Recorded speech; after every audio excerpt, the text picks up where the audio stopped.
Hayya ishee kafune kabajamtoota fi jaallatamtoota ilmaan Oromoo jirtu akkam fayyaa keessanii baga jiraattani. Namoonni appilikeeshina duraan fakkeenya ziinii moobaayilii warri fayyadamtan appilikeeshinii duraan dalagu sun imoo nuu dalagu sun dhaabatee jira jechuudha. Isa kana jechuudha fakkeenya mee sin agarsiisu. Isa kana jechuudha inni kun duraan kana nuu dalagaa kun dhaabatee jira jechuudha. Amma kabiraa tokko jira isa kana jechuudha kan dalagaa jiru amma isa kana inni kun ammoo gosa lama jira jechuudha palastoorii keessaa fakkeenya open tun kajoo kana isa kana dalagaa jechuudha. Waan baay'ee namatti hin fudhatu waan xiqqoodha. Kanaaf buufadhaa seenaan jedha appilikeeshinii kana palastoorii keessaa argattanii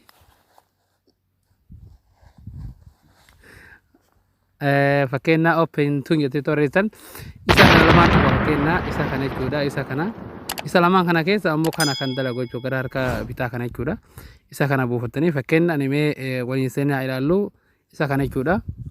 Yeroo gadhootanii install gootanii si fakkeenya install asiin gootanii awwaan buufadhee jiraaf open jedhee seenaa jechuudha. Isa gara harka mirgaa kana open jedhee seenaa mee haa ilaalchisu haala kanaan dhufe jechuudha. Yeroo dhufe bakka gubbaa tanaa tu'ina gabaabumatti bakka gubbaa tanaa isa kana tu'ina yeroo as tu'ine mee nafaana bu'aan isin jedha haala kana yeroo gootana haala kana isin bahe jechuudha.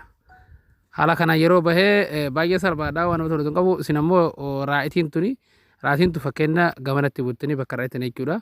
Bakka tana jechuudha raa'itiin tana isin quufadha isin biratti on gootanii yeroo dhufee isa kana keessa fakkeenya asitti kana bakka tana dhiiftaniiti asitti bakka tuqaa tana agartanii as tuqxan fakkeenya asirratti tana agartanii asirratti Facebook amma ani barreessee jira Facebook emmi tuqaa gootanii facebook.com jettanii barreessee jechuudha. Haala kanaan bakka duraa tana jechuudha. Bakka duraa tana seef gootan haganuma qofa jechuudha. Kanaaf ani mee fakkeenya seef godhee isin agarsiisu. Mee fakkeenya seef godhee isin agarsiisu yeroo gootanii bakka kontaantii yookaan as gatu jechuudha. Kanuma jechuudha baay'ee salphaadha.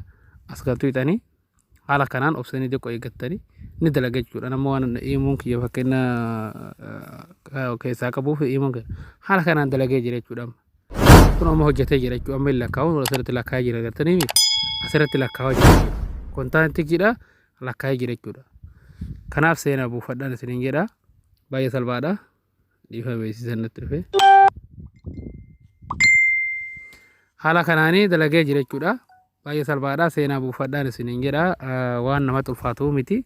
Kana warroon agarra YouTube kiyya haratatan YouTube kiyya seenaa subscribe naa godhaa isiniin jedha ilmaan Oromoo. YouTube kiyya Fatiin Kabaalee jedha. Like share illee hin dagatina isiniin jedha.